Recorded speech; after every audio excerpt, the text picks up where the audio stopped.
Hello, I'm Chuck Martin, and welcome to the Voices of the Internet of Things.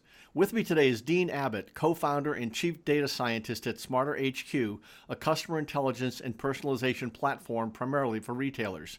Dean has been senior research scientist at Elder Research, algorithm designer at Lockheed Martin, and research scientist at Barron Associates. At SmarterHQ, Dean focuses on applying data mining, data preparation, and data visualization methods to business and real-world problems. Thanks for joining me here, Dean. It's a pleasure to be here. So is it safe to say you live in the world of data? I think that's a safe statement to make, and a lot of what the bio described is just I've been in this world for a long time. I've been doing data analysis, statistical learning, and we'll probably talk about all the different flavors of what it's been called, but I've been doing essentially the same kind of thing for 30 years.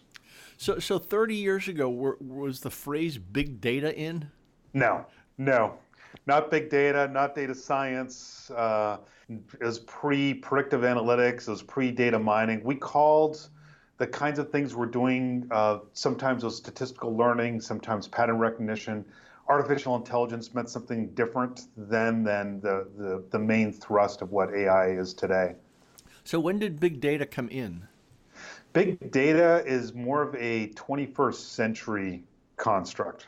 So it came into vogue within the last 10 years, primarily because of our ability with cloud computing to collect ever more data and to scale it in a transparent way. I mean, there's always been, big data was the butt of jokes, and it's been the butt of jokes for a long time because everyone kind of laughs, yeah, big data, what's bigger than big data? And the data's always been big. I mean, 1 million records in the 90s was big data, though we didn't call it big data. We just said it was a lot of data. Or I would go to very large database, VLDB meetings, and they have a data mining subgroup or something that would meet at those conferences. But we've always had to deal with discomfort in handling a lot of data. And just the amount of data that referred to has been growing exponentially. So what do you think of the market viewpoint of big data versus what you know about it? Well, one of the things I like about the term is it's accessible, and when people say big data, there is a connotation that's good. There's a lot of misinformation or disinformation about exactly what big data is and what it means. And so sometimes people have the viewpoint that, hey, big data, let's buy some of that big data stuff, and then we can be profitable too. And it's not like that. The principles that govern how we leverage big data today is really no different than it was 10 years ago, 20 years ago. Though obviously the hardware has changed, the way we do it is different, but the principles are the same. So today, is there too much data? You're asking a data geek that question. There's never too much data. Here's the thing about data that I find interesting. So more data is not necessarily better. More data is more. But the information content in the data may or may not be helpful with more data. So what we want with more data is we want more variety, different kinds of patterns. We want to get more statistical distributions of data to be better refined, because some things, if the whole world was a normal distribution, which means that bell curve shape, if data always looked like that and we just were looking at the main effects, like one thing drives the decision we're trying to make, we wouldn't need much data at all. The reason big data is helpful is there's a lot of noise in data, there's uncertainty, and there's a lot of interactions between things we collect, and we need a lot of data to characterize those accurately. So that's where big data helps. So more data isn't always better, but in a lot of applications, more data helps us with those kinds of complexities that exist naturally. So are businesses, especially large companies, figuring out how to use this data? They're slowly getting on board. I mean, clearly there are leading edge companies that get it, and they've been in the world of big data databases, columnar databases, Hadoop, and know how to do that. But my company is primarily in retail. Retailers are starting to really understand and leverage more data. And the way they think about it or talk about it is we want to contextualize data so that we understand the intent of shoppers better. So it's not just a matter of somebody transacted, somebody bought items 1, 2, and 3. We want to know they bought some things in store, they browsed online, what kind of categories of products they browse online, uh, and when did they come back, how often did they resurface. All those kinds of questions require a lot of history, longitudinal data, and a lot of breadth that describe what they're doing right now so we can understand what they really want. And generally, do the retailers want to use that data for one-to-one personalization, or are they looking for aggregate shopping behaviors? They really want to get to that one-to-one personalization level. And so sometimes I describe the one-to-one issue is really interesting to me because we want each message to be customized and personalized for that individual shopper. That's really the goal. Historically, with email, say what you've seen with email sends are their kind of blast sends. The retailer has some things they want to promote. They've got categories they want to promote. And they just send an email to everybody, same content to everybody. What we want to get to is to make that email more closely related to what that shopper has done. And that's the personalized part. Which categories have they engaged with? Which products, which SKUs? Have they abandoned their shopping cart? What things did they abandon? What things should we recommend to them to expand their engagement and their interactions with the brand? That requires more, like I said, more history, more context. But here's what I used to call the myth of one-to-one marketing. We never, ever make decisions, statistically speaking, based upon an individual shopper. So we want to make the message tuned to a shopper, but here's the nuance. In order to understand intent, we need to see that same kind of behavior across a lot of different shoppers. So if Dean is shopping and if I engage with a particular running shoe, the fact that I engage with the running shoe may be enough information to say, let's message that running shoe. But if we want to know my cadence, when will I repurchase that running shoe? Well, if I bought it once, we have no idea when I'm going to buy the next one, unless we look at the big data, all the people who've bought that running shoe and what their cadence is. Then we have a better idea what the cadence is. And the more we measure what people do, the more we can tune the message to that individual's cadence. So maybe cosmetics is a better example there. If people are renewing their cosmetic buys every 30 days, some people maybe every 30 days, other people every 60 days. So if they bought it once, we don't really know. But if we collect that data and know how frequently they buy, everybody's message will be tuned to what their pattern of behavior is. So for consumers, is there a fine line between getting freaked out that it's so personalized versus it being such a high value that they love it? Yeah, that's a really good question. Some people are absolutely freaked out by it, and they don't want the retailer to message them based upon what they did. Others love it, and the data shows that on average, people prefer it. So I've seen studies. We did a survey, a millennial survey, that said essentially 70% of even millennials are bothered or irritated by irrelevant email messaging. So people want something that's relevant to what they do.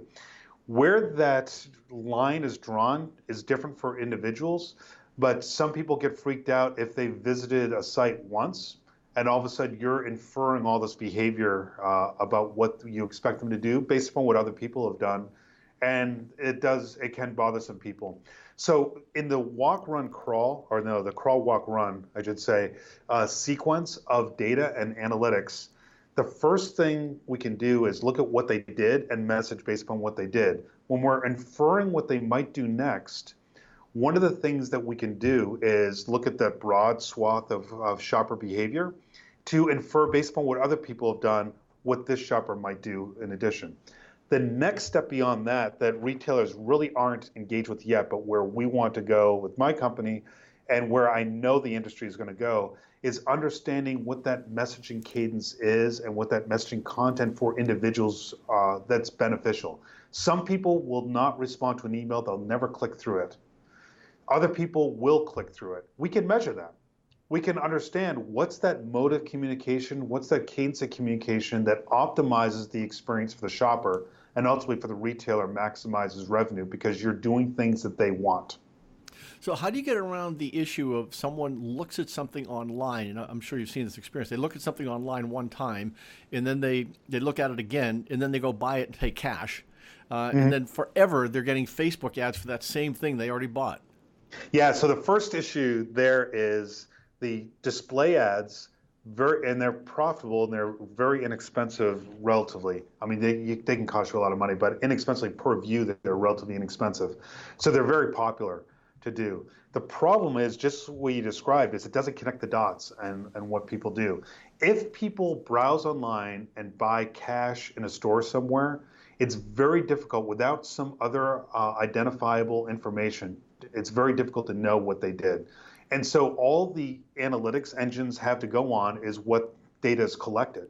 And if the only data is collected is that they browsed and therefore the inference they're interested, you're kind of stuck. However, for the retailers that are very brand centric and brand aware, and when people come into the store and make the purchase, even if they make a cash purchase, if there's a solid relationship with that retailer, so that there is like a loyalty program and they have an ID associated with that, even if they pay cash, if we have that information, we can know that they purchased this in store, therefore suppress them from messaging about that particular product. And we've all had that experience. I've had that experience with retailers or behemoth retailers who I won't name, should know better.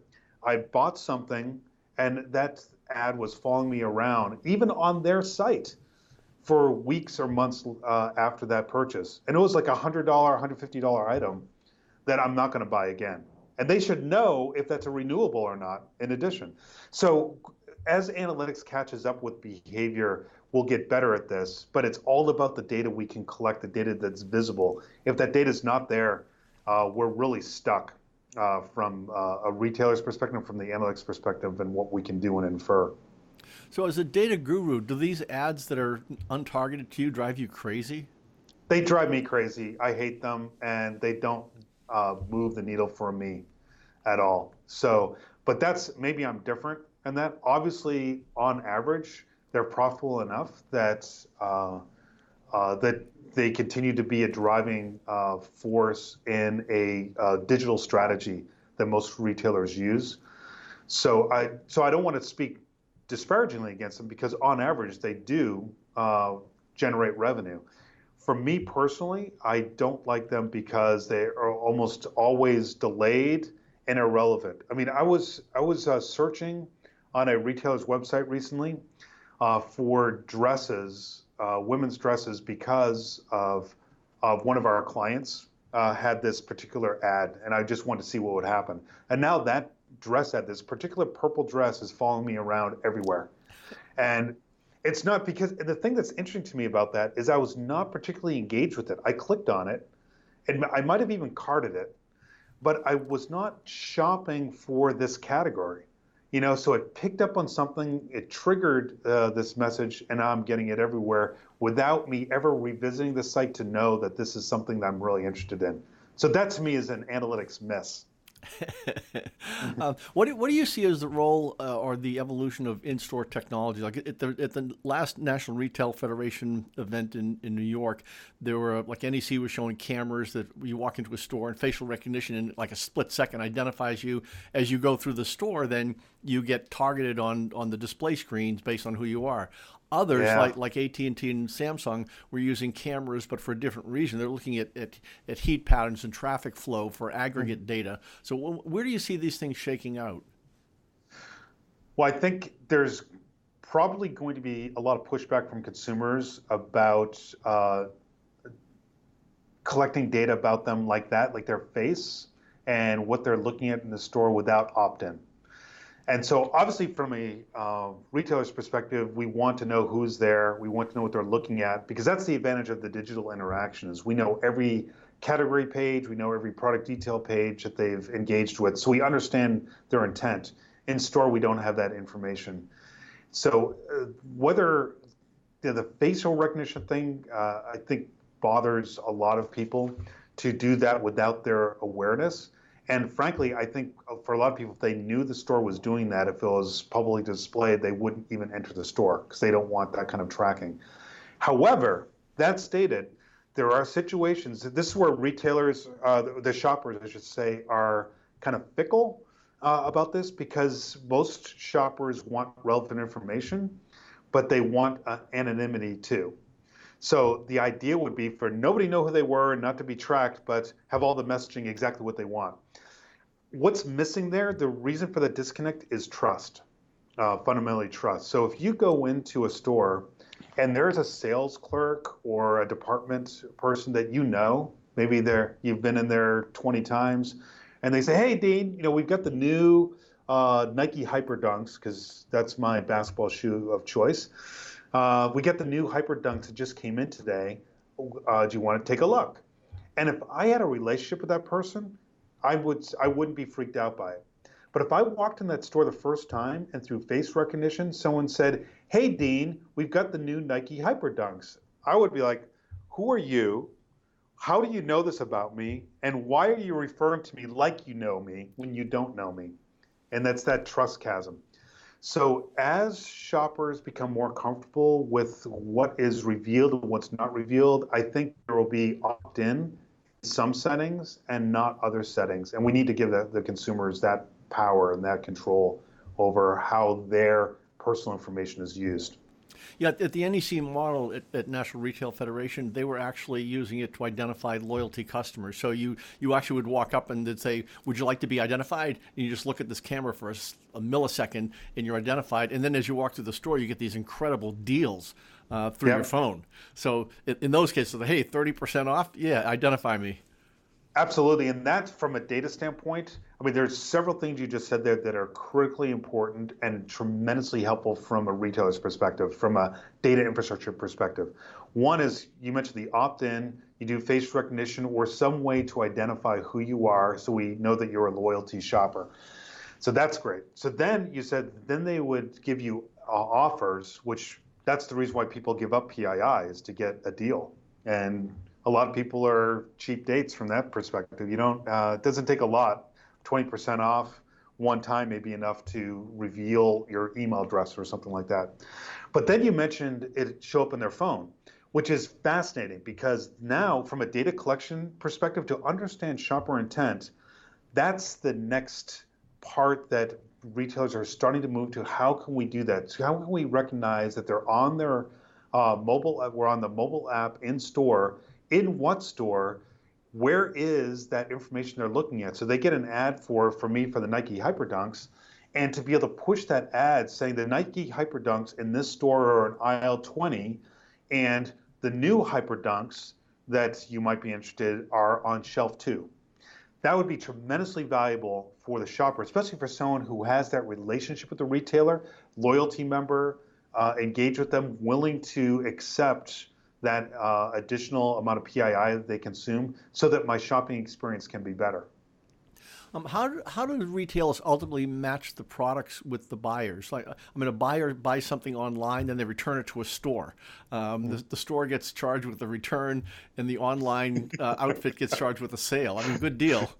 That's actually one of our use cases that we've joked about in the past, and because we've seen this, where you've got, because we integrate in-store and a call center and online data together. We do customer matching based upon what we know about them, which is typically some kind of identifying information like email address or loyalty ID or something like that.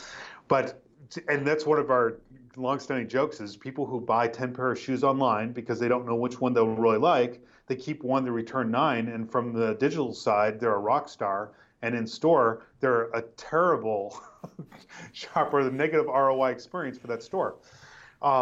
But all that data is stored and collected. It's the question is for the analytics side of the house. How do you contextualize it and how do you reveal that?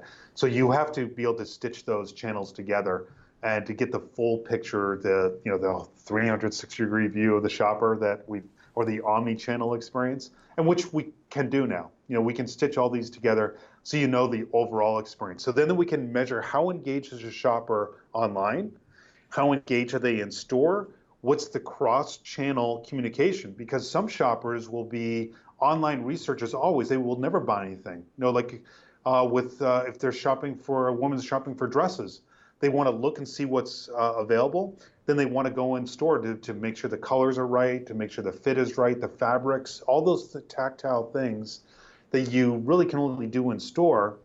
You can use both channels to optimize that view. So those online researcher in-store purchasers, that's an important segment for a retailer to understand that so they can message them appropriately. Instead of trying to get them to convert online by giving them a 20% discount or something because they abandoned the shopping cart, recognizing that they're an online researcher in-store purchaser means they can message them appropriately and send them to the nearest store, maybe alert them when it's on sale in the store. Do you see a time where retailers will actually use this data to say, that's a loser customer, don't message them anything? Well, they do that now. The more advanced retailers will do exactly that. Or another thing we do is from a machine learning perspective, the predictive models we build that identify someone's likely to purchase within 7 days, let's say. If they've abandoned their shopping cart, but they fall into a segment they're extraordinarily likely to purchase within the next few days anyway, don't give them the offer. Let them do their thing. And then after that time period's expired, now they're not behaving like other people who look like them, who complete the purchase. Now they're looking like they're going to churn, then re-engage with them.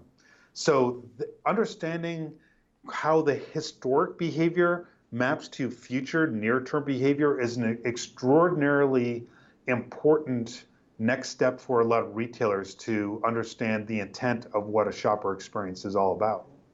So in terms of data and data analysis and big data and all that, where is the technology versus where are the retailers? Are they even? Is the technology ahead waiting for the retailer? Is the retailer using it all, waiting for more technology? What's the state? So I'll answer that in at least two ways. It may be three by the time I finish. So in one sense, the technology is way ahead. And retailers are just barely able to keep their head above water with all the campaigns they need to run, the marketing departments, which channels they want to engage with, email, on-site transformations, display ads, social. It's hard. There's a lot of ways we can communicate with customers that's different than it was, say, 30 years ago when we were basically in the catalog call center in-store flyer kind of game. So it's much more complex now. So the technology can do much more than the retailer understands or the retailer can even consume, except for the real leading edge retailers. However, on the flip side, a lot of the technological advancements have been created in a vacuum. So we've got a lot of cool technology, a lot of fantastic predictive models that predict irrelevant things from the retailer's perspective. So tying that loop back to the technology so that we can create operational campaigns that move the needle for revenue is closing the loop where I think the retailers, especially the forward-thinking retailers who understand data, they're ahead of where the technology is.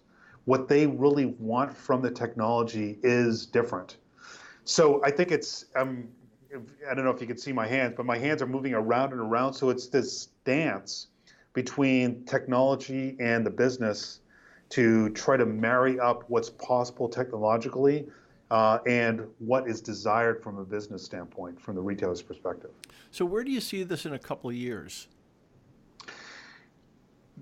So my joke line on this is I'm a predictive modeler. I live in the past. I only look at past data, and if it's there, if there's data there, then I can build models. I'm not a great forecaster, and the further in the future from a modeling standpoint, time series analysis, the further in the future you go, the more extrapolation models fail. But I'll take the bait, and talk about in 2 years. In 2 years, I think we really will get to the point you're talking about the in-store experience. That's really the next wave in marrying up in-store with phones, with mobile, and being able to message on mobile and connect that to the entire experience. I think we will, within 2 years, be at the point where we have a tremendous amount of value for retailers in stitching in these channels. So you've been hearing over and over again, how brick and mortar is dying and digital is the way to go, and Amazon is going to kill off all the retailers. I don't agree with that in this sense that in-store purchases are still 80 to 90% of commerce is done in store from a retail perspective. That's still the big dog, the elephant in the room. However, it's shrinking and digital is increasing. The best retailers, the ones who really embrace both digital and analog areas, are going to stitch them together and optimize that experience for the retailers so that it takes advantage of what brick and mortar does that online cannot do, and takes advantage of what online can do that brick and mortar cannot do. So they're not going to go away. They're going to coexist in a more seamless way, and a way that provides better experiences for shoppers. So lastly, are the retailers who don't get data and don't deal with it, are they going to fall by the wayside over time? Yeah, in short answer, yes. If they're not embracing a digital strategy, by digital strategy, I don't necessarily mean an online presence, but able to communicate digitally, whether it's email or social, web, all these different channels will die because that the market is demanding it. As the population ages and as a larger and larger proportion of the main shopping population is engaged in digital as they are, there has to be a digital presence. Even if your primary mode of sale is in store, there still has to be a digital presence. So they have to figure it out. Thank you, Dean Abbott, and thank you all for listening to the Voices of the Internet of Things.